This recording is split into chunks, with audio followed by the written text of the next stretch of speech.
Hello everyone and welcome to कैफ। आपका IBPS PO SO का जो प्रीलिम्स है वो आने वाला है, तो उसके लिए आपको एक आइडिया लग जाए कि आपके एसओ के जो प्रीलिम्स है उसमें कैसे क्वेश्चंस आते हैं। इसके लिए मैंने मेमोरी बेस्ड जो पेपर था 2017 में जो आया है उसमें जो क्वेश्चंस पूछे गए हैं उनको मैं यहाँ पर लेकर आई हूँ। एंड क्वेश्चंस का जो लेवल है वो काफ़ी अच्छा रहा है, तो आप लोग को ये क्वेश्चंस जो है वो ज़रूर देखने चाहिए। एंड प्लस एक बार मेमोरी बेस्ड जो पेपर है उसको भी सॉल्व ज़रूर करिएगा। तो पूरा पेपर जो है मैं सॉल्व कराऊंगी, कुछ क्वेश्चंस मैं इस वीडियो में, क्योंकि क्वेश्चन वैसे तो मैं जो आपके अदर प्रीलिम्स होते हैं like IBPS PO, IBPS clerk, RRB PO and clerk, तो उनको मैं एक ही सेशन में लेकर आ जाती हूँ, एक ही वीडियो में सारा कवर करवा देती हूँ। लेकिन इसमें जो क्वेश्चंस होते हैं उनका लेवल काफ़ी अच्छा होता है। पजल्स ही इसमें 5, अच्छा अगर आप लोग आईबीपीएस एसओ की तैयारी कर रहे हो तो आप लोग पजल पे खूब अच्छी कमांड बना लो। 5 जो है वो पजल्स पूछी गई थी 2017 में और लेवल भी काफ़ी अच्छा रहा है। ओके, तो आप लोग पजल पे काफ़ी अच्छी कमांड बनाओ। और मैं जहाँ तक समझती हूँ, अगर कोई भी इस चैनल का रेगुलर व्यूअर है, अगर वो रेगुलर मेरे लेक्चर्स को फॉलो कर रहा है, तो उसे पजल में तो कोई भी दिक्कत नहीं आने वाली है, क्योंकि मैंने इतनी सारी पजल्स करवा रखी है कि उसको पजल से रिलेटेड कोई प्रॉब्लम फेस नहीं होगी। ओके, बाकी रही लॉजिकल रीजनिंग की बात, तो उसका भी काफी अच्छा रोल रहता है, उसकी क्लासेस अलग चलती हैं, तो वो भी आप जरूर देखें। चलिए स्टार्ट करते हैं। इस सेशन का फीडबैक जो है कमेंट सेक्शन में आप जरूर बताइएगा। एंड यहाँ पर है आपका पहला क्वेश्चन, तो इसका स्क्रीनशॉट ले लीजिए, बिकॉज यहाँ से आपका जो क्वेश्चन है वो मैं कट कर दूंगी और यहाँ से हम लोग नेक्स्ट स्लाइड से पढ़ेंगे। इससे पहले यहाँ पे ये कह रहे हैं कि आपके 8 फ्रेंड्स हैं, उनके नाम गिवन है। Sitting in a straight line facing north and south direction, जो कि आपके नॉर्थ और साउथ डायरेक्शन की ओर फेस करके बैठे हैं। Among them 4 are facing south, जिसमें से आपके 4 जो है वो साउथ फेस कर रहे हैं, वाइल 4 आर फेसिंग नॉर्थ, जिसमें से 4 आपके नॉर्थ फेस कर रहे हैं। They play different games, swimming, cricket, kabaddi, hockey, tennis, volleyball, basketball and chess. और वो डिफरेंट गेम खेल रहे हैं, swimming, cricket, kabaddi, hockey, tennis, volleyball और बास्केटबॉल एंड चेस। ओके, यहाँ से हम लोग क्वेश्चन को आगे से समझते हैं। तो यहाँ पे क्या कह रहे हैं, I who plays chess sits exactly between D and the person who plays kabaddi. तो आई जो है जिसको क्या पसंद है, आपका चेस पसंद है, ये एग्जैक्टली बीच में आएगा डी और उस पर्सन की जिसको क्या पसंद है, कबड्डी पसंद है। अब एग्जैक्टली का मतलब ये नहीं होता कि ये तीनों जो है वो लगातार आएंगे, कंसेक्यूटिव मतलब तरीके से आएंगे, कंसेक्यूटिव ऑर्डर में आएंगे, ऐसा नहीं है। एग्जैक्टली का मतलब होता है कि इनके बीच का जो गैप है, यानी कि डी से लेके आई का और आई से लेके कबड्डी के बीच का जो गैप है वो दोनों ही इक्वल होंगे। जैसे कि अगर डी और आई के बीच का गैप 2 है तो आई और कबड्डी के बीच का गैप भी 2 होगा। डी और आई के बीच का गैप अगर 1 है तो आई और कबड्डी के बीच का गैप भी 1 ही होगा। डी और आई के बीच का गैप अगर 3 है तो आई एंड कबड्डी के बीच का गैप भी 3 होगा। इसका मतलब ये होता है कि आपका जो आई से रिलेटेड जो गैप है डी एंड कबड्डी का वो इक्वल होगा, तो उसको बोलते हैं एग्जैक्टली।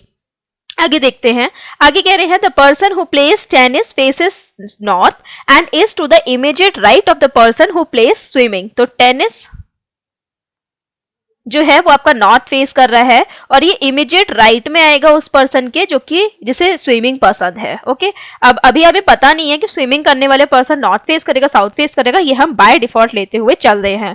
आगे गिवन है C and D are not an immediate neighbour of G. तो सी और डी जो है वो जी के इमीडिएट नेबर नहीं होंगे। इसके बाद गिवन है they do not sit at extreme end of the row, और ये कैसे नहीं आएंगे, एंड में नहीं आएंगे। इसके बाद गिवन है the person who plays hockey sits at one of the ends and is second to the right of the G who faces south. तो यहाँ पे ये कह रहे हैं कि the person who plays hockey वो कैसे बैठेगा, वो एंड में आएगा एंड वो सेकंड टू द राइट है किसके, जी के, जो कि साउथ फेस कर रहा है। तो काफी ज्यादा हमें यहाँ पे इंफॉर्मेशन मिल चुकी है, आप इसे फिल भी कर सकते हो। अगर जी यहाँ पर है, ये साउथ फेस कर रहा है, तो इसके सेकंड टू द राइट में कौन आएगा, यहाँ पर आ जाएगा आपका हॉकी। ओके, और हॉकी जो है वो एंड में है, यानी कि अब इसके इस तरफ में तो आपकी जो सीट्स है वो नहीं बढ़ेंगी, आप इस साइड में सीट्स बढ़ाएंगे। तो 1 2 3 4 5 6 7 एंड 8। ओके, इसको आप लोग को लिखने की जरूरत ही नहीं है। आगे गिवन है A does not like to play cricket. A को क्या नहीं पसंद है, ए को क्रिकेट नहीं पसंद है। इसके बाद गिवन है the person who plays cricket is third to the left of the person who plays volleyball. तो वो पर्सन जिसे क्रिकेट पसंद है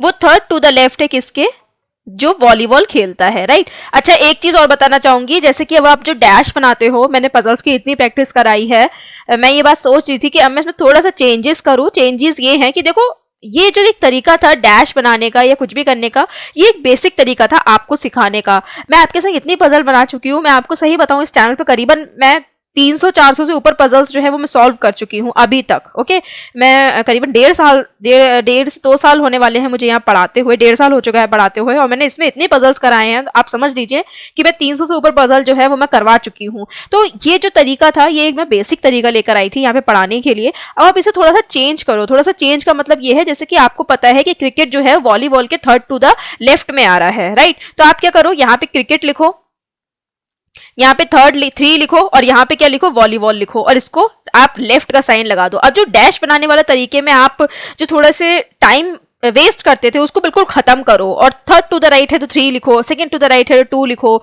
इमीडिएट राइट है तो इमीडिएट राइट को तो ऐसे ही दिखा दो। मतलब जब आप इतने की प्रैक्टिस कर चुके हो तो आप थोड़ा सा और शॉर्टकट वाले तरीके पे आओ ना। ओके, तो ये सिर्फ मैं इसलिए कह रही हूँ कि अपनी प्रैक्टिस को और भी अच्छे तरीके से करो कि आप और कितना समय बचा सकते हो, क्योंकि अब वो आपकी प्रैक्टिस में आ गया। अब आप ये लिखोगे तो आप बहुत इजी समझ जाओगे। पहले अगर आप ये लिखते तो आपको समझने में दिक्कत आती, लेकिन आपने बेसिक को इतनी अच्छी तरीके से समझ लिया है कि अब आपको इस चीज में दिक्कत नहीं आएगी। तो इसको लिखने का थोड़ा सा तरीका चेंज करो। ये मैं कई दिन से सोच रही थी, तो आज से मैंने स्टार्ट करा है, और आगे मैं कोशिश करूंगी कि मैं ऐसे ही जो तरीके हैं उसको आपको समझाऊं और आपके सामने ऐसे ही तरीकों से क्वेश्चन को सॉल्व करूं।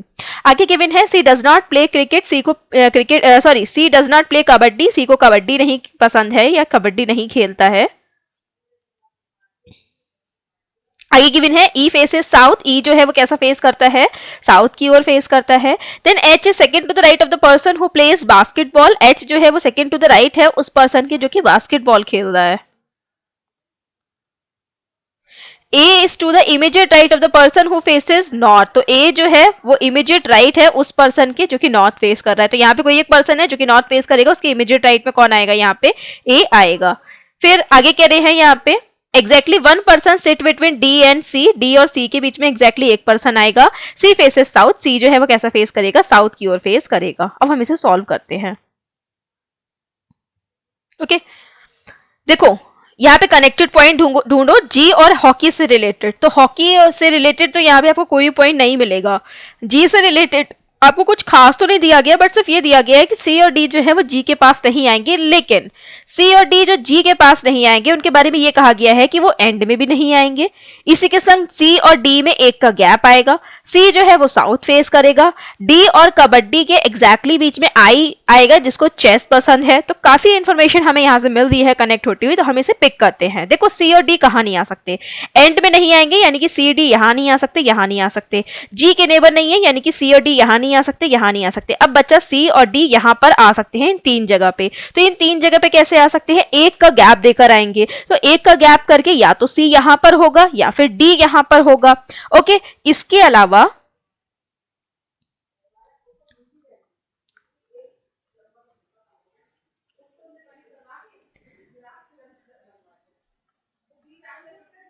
एक कंडीशन और होगी जिसमें डी यहाँ पे और सी यहाँ पे हो सकता है। इसके अलावा सी और डी बीच में तो नहीं हो सकते, क्योंकि अगर एक का गैप देंगे तो इधर की तरफ जाएंगे तो जी का नेबर हो जाएगा, इधर की तरफ जाएंगे तो फिर वो एंड में आ जाएगा, राइट? तो सिर्फ ये 2 पॉसिबिलिटीज जो है वो यहाँ पे सी और डी की बनकर आएंगे, तो उसको हम यहाँ पे बना लेंगे। ओके, आगे देखते हैं, यहां से इसे हटा देते हैं, इसको भी हटा देते हैं। अच्छा, सी जो है वो साउथ फेस कर रहा है, तो हम सी को यहाँ पे साउथ की ओर फेस करा देंगे। उसके बाद गिवन है डी और कबड्डी के एग्जैक्टली बीच में कौन आएगा, यहाँ पे आई आएगा जिसको चेस पसंद है। ठीक है, तो देखो एग्जैक्टली का मतलब एक का गैप भी हो सकता है, 2 का गैप भी हो सकता है, गैप नहीं भी हो सकता है। तो हम लोग नहीं से शुरू करते हैं, क्योंकि 8 पर्सन बैठे हैं तो ज्यादा गैप नहीं होगा, ज्यादा से ज्यादा 2 का गैप होगा, या फिर आपका 2 का ही ज्यादा से ज्यादा आपका 2 का गैप होगा। इसके अलावा आपके 2 से ज्यादा का गैप नहीं हो सकता। ऐसा मैं क्यों कह रही हूँ, देखो अगर आपके 8 पर्सन बैठे हैं, राइट, ये मैं एक बेसिक चीज सिखा रही हूँ, 1 2 3 4 5 6 7 एंड 8 पर्सन बैठे हैं। आपसे ये कहा गया कि ए जो है वो एग्जैक्टली बीच में आएगा बी और सी के। तो बी और सी के बीच में ज्यादा से ज्यादा आपके जो गैप है वो कितने का हो सकता है, 2 का हो सकता है। ठीक है, जैसे कि आपका बी और ए के बीच में 2 का गैप होगा, ए और सी के बीच में 2 का गैप होगा, ज्यादा से ज्यादा। ठीक है, ये ज्यादा से ज्यादा क्यों बोल रही हूं, क्योंकि अब आप नंबर ऑफ सीट्स काउंट करेंगे तो 1 2 3 4 5 6 7, ये आपकी 7 सीट्स ऑलरेडी हो जाती हैं। इसलिए मैंने बोला ये मैक्सिमम नंबर है कि आप ज्यादा से ज्यादा 2 का गैप दे सकते हैं, इससे ज्यादा आप गैप नहीं देंगे अगर 8 लोग बैठते हैं। तो ये आपको कैसे आएगा, ये आपको याद रहेगा जब आप प्रैक्टिस ज्यादा करेंगे। तो देखो 2 का अगर गैप देंगे तो 1 और 2 का गैप करके आपका आई चेस यहाँ पर आ जाएगा, लेकिन 1 और 2 का गैप करके कबड्डी यहाँ नहीं आ सकता। ये मैं फर्स्ट डायग्राम की बात कर रही हूँ। 1 का गैप लेंगे तो यहां पर फिर आई नहीं आ सकता बिकॉज सी फिक्स है। और अगर हम लोग यहां पे क्या करते हैं, आई चेस लिख देते हैं और यहाँ पे कबड्डी लिखते हैं, तो यहाँ पे ये कहा गया है कि सी को कबड्डी नहीं मिलेगा, तो सी को कबड्डी नहीं मिलेगा, इसका मतलब ये वाली जो कंडीशन है ये यहाँ पर गलत होगी।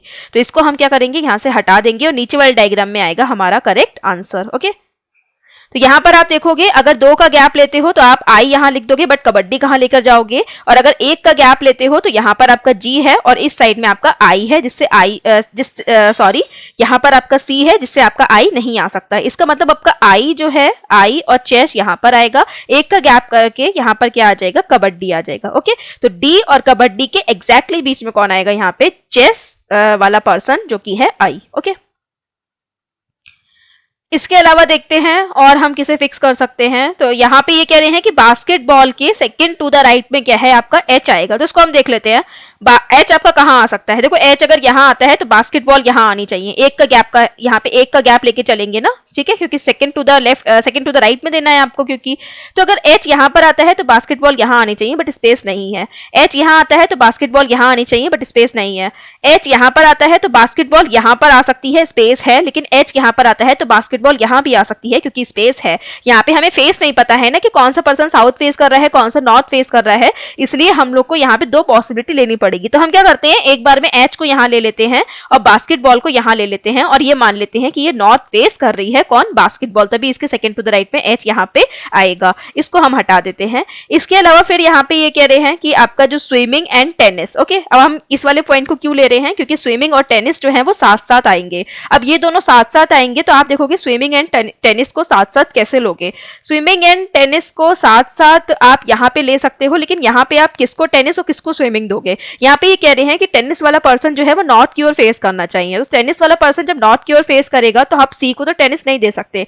अगर आप टेनिस यहाँ पे एच को देते हो और इसे नॉर्थ में फेस कराते हो तो आपको स्विमिंग किसको देना पड़ेगा, सी को देना पड़ेगा। लेकिन स्विमिंग के इमीडिएट राइट में टेनिस आना चाहिए और सी कैसे फेस कर रहा है, साउथ फेस कर रहा है, तो इसके इमीडिएट लेफ्ट में टेनिस हो जाएगा। इसका मतलब आपका जो एच वाली कंडीशन है वो यहाँ पे कंप्लीट नहीं होगी और इसको हमें यहाँ से हटाना पड़ेगा और एच को हम यहाँ लिख देंगे और बास्केटबॉल को हम यहाँ पे लिख देंगे, राइट, क्योंकि और कोई जगह ही नहीं थी जिसमें हम स्विमिंग और टेनिस को एक साथ दे पाए। तो इसमें हम क्या करेंगे, यहाँ पे बास्केटबॉल हो गया, एच हो गया और ये फेस कैसे करेगा, नॉर्थ। अब आप टेनिस एंड स्विमिंग में किसको दोगे, टेनिस आप दोगे यहाँ पे एच को और टेनिस यहाँ पे लिख दोगे और इसे नॉर्थ फेस करा दोगे और स्विमिंग आ जाएगा यहाँ पे। अब सी साउथ फेस कर रहा है, फिर भी उसके इमीडिएट राइट में यहाँ पे टेनिस निकल के आ रहा है। ओके, फिर यहाँ पे गिवन है कोई एक पर्सन होगा जो कि नॉर्थ फेस करेगा, उसके इमीडिएट राइट में ए आएगा। तो यानी कि यहाँ पे तो ए आ नहीं सकता बिकॉज यहाँ पे सी जो है वो साउथ फेस कर रहा है, तो ए कहाँ पर आएगा, यहाँ पर आएगा। ये वाला पर्सन कैसे फेस करेगा, नॉर्थ की ओर फेस करेगा, तो इसको यहाँ पे हटा देंगे। फिर यहाँ पे ये कह रहे हैं ई जो है वो आपका साउथ की ओर फेस करेगा।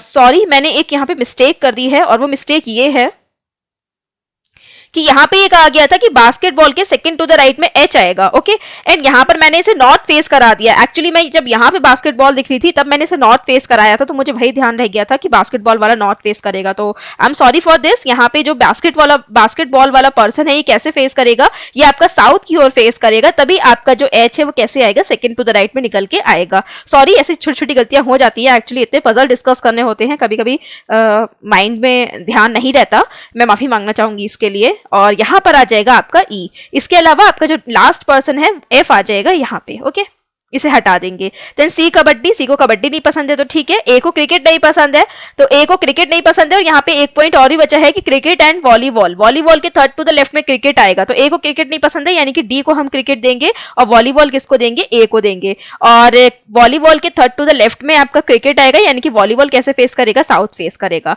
अब आप देखो यहाँ पे साउथ वाले कितने हो गए, 1 2 3 एंड 4 हो गए साउथ वाले, यानी कि बाकी जो रेस्ट हैं आपके 2 वो कौन से होंगे, नॉर्थ वाले होंगे, क्योंकि 4 आपको साउथ देने थे और 4 आपको कैसे देने थे, नॉर्थ देने थे। तो इस तरीके से आपका क्वेश्चन यहाँ पे सॉल्व होगा। जल्दी से मूव करते हैं नेक्स्ट क्वेश्चंस की ओर। गिवन है the person to the immediate left of C plays which of the following game. तो सी के इमीडिएट लेफ्ट में जो पर्सन है वो कौन सा गेम खेल रहा है, तो ये साउथ फेस कर रहा है, ये खेल रहा है basketball. Option number D is our correct answer. Then given है who sit exactly between I and the person who plays volleyball. तो आई यहाँ पे गिवन है, वॉलीबॉल यहाँ पे गिवन है, एग्जैक्टली बीच में कौन है, जी जो कि कबड्डी खेलता है, तो ए आएगा करेक्ट आंसर। देन कौन सा स्टेटमेंट ट्रू है, ये फर्स्ट क्वेश्चन आपके लिए है, इसका आंसर दीजिए। एक्चुअली इसे देखने में टाइम लगेगा और फिर मुझे आगे और भी क्वेश्चन डिस्कस करने हैं तो लेक्चर बहुत लंबा हो जाएगा, तो ऐसे छोटे छोटे क्वेश्चन का आंसर आप लोग मुझे दे सकते हैं। आगे बढ़ते हैं, क्रिकेट कौन खेल रहा है, तो क्रिकेट जो है वो डी खेल रहा है, ए होगा हमारा करेक्ट आंसर। ओके, नेक्स्ट जो क्वेश्चन है वो आपका है बॉक्स बेस्ड पजल। तो यहाँ पे आपके 7 बॉक्सेस हैं, वो अलग अलग कलर के हैं, फिर उनको आपको अरेंज करना है। तो इसे स्टार्ट करते हैं। इससे पहले आप लोग इसका एक बार स्क्रीनशॉट ले लीजिए ताकि आप लोगों को आगे कोई भी प्रॉब्लम ना हो, और एक बार खुद से जरूर अटेम्प्ट करिए कि आपने इसको कितने समय में करा, क्योंकि लेवल काफी अच्छा चल रहा है। तो अपनी भी प्रिपरेशन को एक बार चेक जरूर करिए। ओके, चलिए यहाँ से हम लोग इसे करना स्टार्ट करते हैं। तो देखते हैं इसे कैसे करना है। देखो, बिल्कुल मैंने ज्यादातर बताया है कि आप जब बॉक्स बेस्ड क्वेश्चन को करेंगे तो आप उसे फ्लोर बेस्ड क्वेश्चन की तरह कर सकते हैं। ओके, तो फ्लोर बेस्ड की तरह करने के लिए आप क्या करेंगे, यहाँ पे 7, 6, 5, 4, 3, 2 एंड 1 इसको फ्लोर बेस्ड ही बना लेंगे।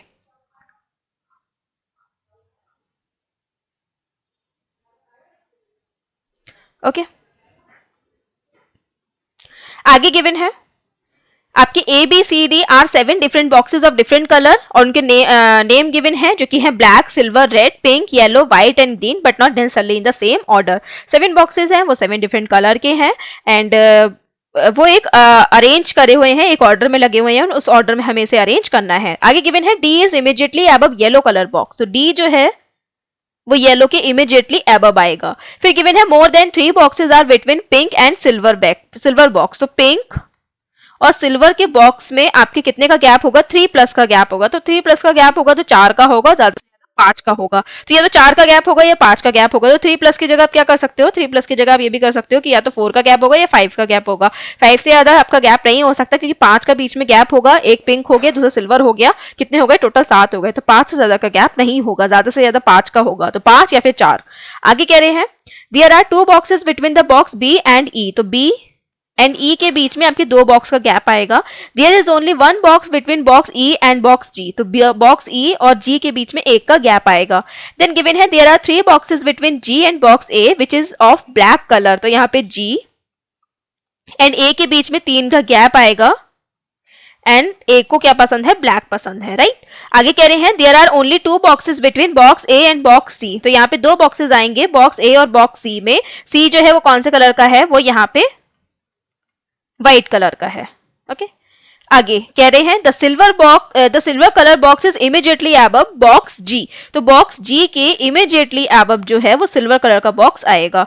Then more than 3 boxes are there between yellow and pink colour box. तो येलो एंड पिंक कलर के बॉक्स के बीच में मोर देन 3 बॉक्स आएंगे, यानी कि 4 आएंगे या फिर 5 आएंगे। ओके, आगे गिवन है E is of red colour box. तो ई जो है वो रेड कलर का होगा, तो ई हमने यहाँ पे लिखा था, हम इसी के आगे रेड लिख देते हैं। अब हम इसे फिक्स कर लेते हैं। ओके, अब हम देखते हैं कि सबसे पहले इसको पिंक एंड सिल्वर को, क्यों, क्योंकि यहाँ पे हमें सिल्वर से रिलेटेड एक पॉइंट भी दिया गया है कि सिल्वर जो है ऊपर आएगा जी के। पहले हम ये देखते हैं कि अगर हम सिल्वर और पिंक में 4 का गैप देते हैं तो हम इसे कैसे लिख सकते हैं। ओके, पहले हम ये देखेंगे। देखो, सिल्वर अगर मैंने सबसे टॉप पे दिया और जी मैंने यहां पर दिया और 1, 2, 3 एंड 4 का गैप दिया, तो यहां पर आपका आ जाएगा पिंक। ओके, फिर यहाँ पे ये कह रहे हैं कि येलो और पिंक में मोर देन आपके 3 का गैप आएगा। तो या तो 4 का गैप आएगा या फिर 5 का गैप आएगा। तो आप देखो कि पिंक और येलो में आप 4 का या फिर 5 का गैप दे सकते हो। तो 1, 2, 3, 4 का गैप दोगे तो फिर तो यहाँ पे सिल्वर फिक्स है, और 5 का गैप आप दे नहीं सकते क्योंकि यहाँ पे स्पेस नहीं आएगा। इसका मतलब आप क्या करोगे, यहाँ पे जो आपका गैप है उसको पिंक को आप 4 की जगह यहाँ पे 5 कर दोगे। ओके, यहाँ पे क्या कर दोगे, 5 का गैप कर दोगे। अब जो यहाँ पे गिवन है कि येलो और पिंक में या तो 4 का गैप आएगा या फिर 5 का गैप आएगा, तो 1, 2, 3, 4 का गैप करके आप येलो को यहाँ पर लिख सकते हो, राइट। 5 का गैप नहीं दे सकते लेकिन 4 का दे सकते हो। ये हो गई एक कंडीशन जिसमें हमने सिल्वर को ऊपर रखा था।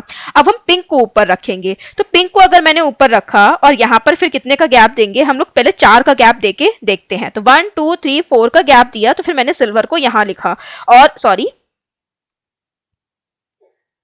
1, 2, 3 एंड 4 का गैप दिया, तो सिल्वर को मैंने यहाँ पे लिखा और जी आ गया यहाँ पे। लेकिन सिल्वर को मैं 1 नंबर पे नहीं दे सकती क्योंकि इसके नीचे जी नहीं आ सकता। इसका मतलब जब भी पिंक ऊपर रहेगा तब आप 5 का गैप नहीं दे सकते हैं, क्योंकि आप सिल्वर को सबसे नीचे नहीं लिख सकते हैं। ओके, तो इसको हम यहाँ से हटा देंगे। इसके बाद कह रहे हैं कि येलो एंड पिंक के बीच में 4 या फिर 5 का गैप होगा। तो इस कंडीशन में 4 का गैप करके तो सिल्वर है, यानी कि 5 का गैप करके पिंक आपका यहाँ पर आ जाएगा, सॉरी येलो आपका यहाँ पे आ जाएगा।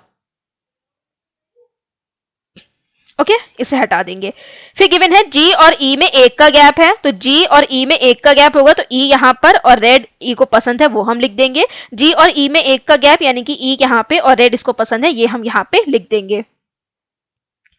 ओके फिर यहाँ पे ये कह रहे हैं कि जी और ए, जिसको ब्लैक पसंद है, 3 का गैप है, तो फर्स्ट डायग्राम में देखेंगे तो 1 2 3 का गैप करके ए और ब्लैक यहाँ पर आ जाएगा, एंड सेकेंड डायग्राम में 1 2 3 का गैप करके ए एंड ब्लैक यहाँ पर आ जाएगा। ओके इसको यहाँ से हटा देंगे। ए एंड व्हाइट में आपका 2 का गैप है, या फिर ए एंड सी में आपका 2 का गैप है, तो 1 एंड 2 का गैप करके सी यहाँ पर आएगा और व्हाइट यहाँ पर आएगा। ओके 1 एंड 2 का गैप करके सी यहाँ पर तो आएगा, लेकिन फिर व्हाइट यहाँ पे नहीं आ पाएगा। सी को जो कि व्हाइट पसंद है वो यहाँ पे नहीं आ पाएगा, बिकॉज यहाँ पे सिल्वर ऑलरेडी फिक्स है। इस वजह से ये जो कंडीशन है यहाँ पे कट जाएगी, आंसर हमारा इसमें आएगा। ओके इसे हम हटा देंगे। फिर यहाँ पे कह रहे हैं बी और ई में 2 का गैप आएगा, तो ई यहाँ पे गिवन है, तो 1 एंड 2 का गैप दोगे तो बी यहाँ पर आना चाहिए, या फिर 1 एंड 2 का गैप दोगे तो बी सबसे टॉप पे आना चाहिए। ये 2 कंडीशन है, तो अभी स्किप करो, बाकी देख लो। तो यहाँ पे कह रहे हैं डी के जस्ट नीचे येलो आएगा, तो डी के जस्ट नीचे येलो आना चाहिए। तो इसके लिए आप देखो कि जो येलो है वो ऑलरेडी फिक्स है, जो कि है 6 नंबर पे, यानी कि डी यहाँ पर आएगा, और डी यहाँ पर आएगा 2 का गैप करके। जो बी की कंडीशन बन रही थी वो यहाँ पे आपकी कंप्लीट हो जाएगी कि बी ऊपर ना आके बी यहाँ पर आएगा। बाकी जो रेस्ट आपका पर्सन बचा है कौन है, A B C D E F हो गया, एफ आएगा यहाँ पे, और जो कलर आपका बचा है आई थिंक ग्रीन बचा है। ओके तो ग्रीन आएगा यहाँ पे। ओके तो इस तरीके से आपका जो आंसर है वो निकल कर आएगा। तो इसको भी करने में ज्यादा समय नहीं लगा, आई थिंक मैंने से समझाने में 6 मिनट का समय लिया है।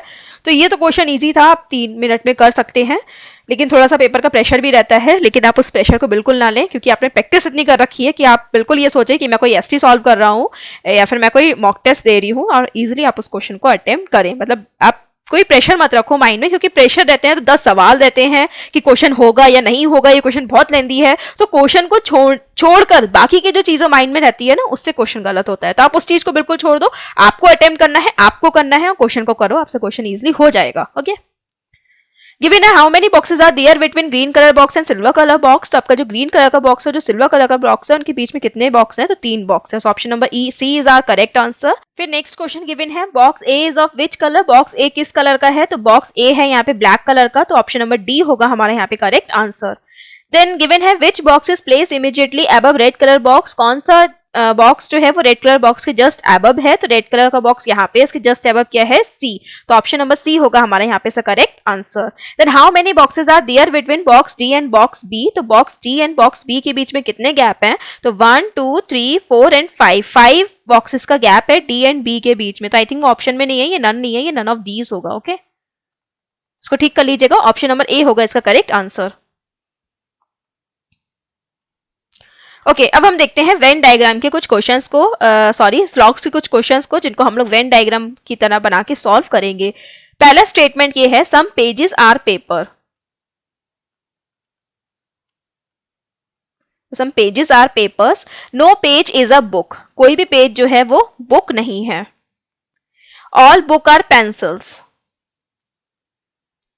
ओके फर्स्ट गिवन है all books can never be papers, जो ऑल बुक्स हैं क्या वो पेपर्स नहीं हो सकते, तो यहाँ पे आप देख सकते हैं ऑल जो बुक्स हैं वो यहाँ पर हैं, वो क्या कभी पेपर नहीं हो सकते।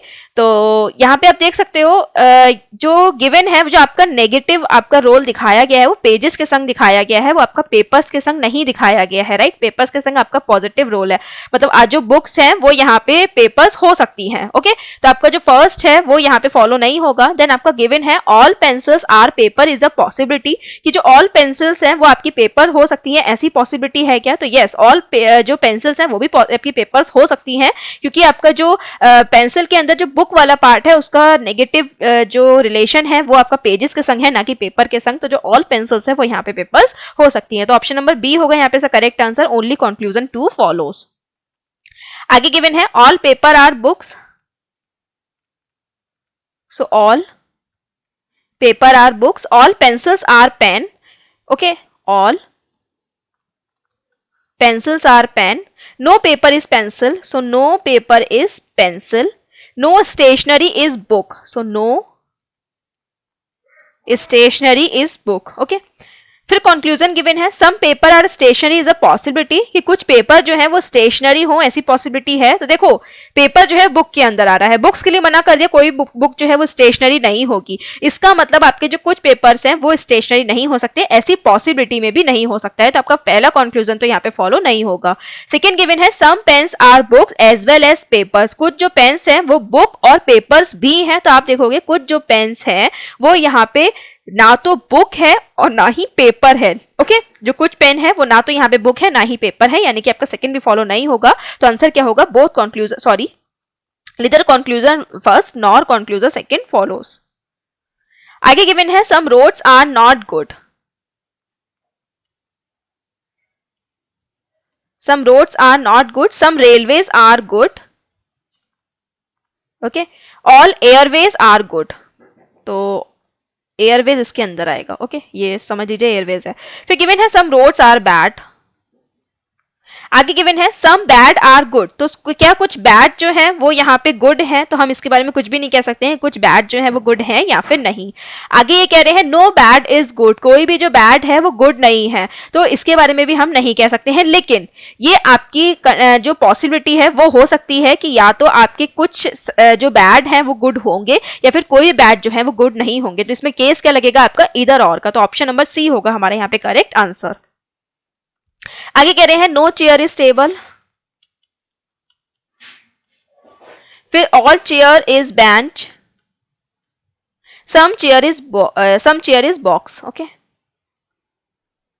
कह रहे हैं यहाँ पे नो टेबल इज बॉक्स, कोई भी जो टेबल है वो बॉक्स नहीं है, तो इसके बारे में हम कुछ नहीं कह सकते। आगे गिवन है सम बेंच आर बॉक्स, कुछ जो बेंच है क्या वो बॉक्स है? तो यस, तो हमारा सेकंड यहाँ पे फॉलो होगा, only conclusion second follows. Okay तो ये मैंने कुछ क्वेश्चंस आपके होमवर्क लिए रखे हैं। ये पहला क्वेश्चन है जो मैंने आपके लिए एज अ होमवर्क रखा है। इसको आपको मुझे समझाने की इतनी ज़रूरत नहीं थी आप लोगों को। इसमें आपके जो सिंबल्स हैं उन्हें आपको रिकॉर्ड करना है और इस तरीके से आप लोगों को यहाँ पे इसके जो रिलेशन है उनको ध्यान में रखना है, फिर बताना है कौन सा इनकरेक्ट है। एंड यहाँ पे एक क्वेश्चन मैंने आपके लिए और रखा है जो कि कोडिंग एंड डिकोडिंग बेस्ड है। तो ये क्वेश्चन तो काफ़ी ईजी है, आप इजिली इसको अटेम्प्ट कर सकते हैं। तो आप लोग अटेम्प्ट करिए, कमेंट सेक्शन में इसका आंसर जो है वो मुझे बताइए। इसी के संग इस सेशन को खत्म करते हैं। और IBPS मेंस की क्लासेस रेगुलर चल रही हैं और उसमें जो मैं लॉजिकल रीजनिंग करा रही हूँ उसे आप जरूर देखें, क्योंकि IBPS SO प्रीलिम्स का जो एग्जाम होता है उसमें लॉजिकल रीजनिंग भी अच्छे लेवल की पूछी जाती है। तो यहाँ पे जाके जो प्लेलिस्ट है उसे आप जाके व्यू कर सकते हैं। यहाँ पे सबको ऐड कर दिया जा रहा है, सारे पजल्स को ऐड कर दिया जा रहा है, तो आप यहाँ जाके व्यू कर लीजिए। Thanks for watching this video, have a nice day.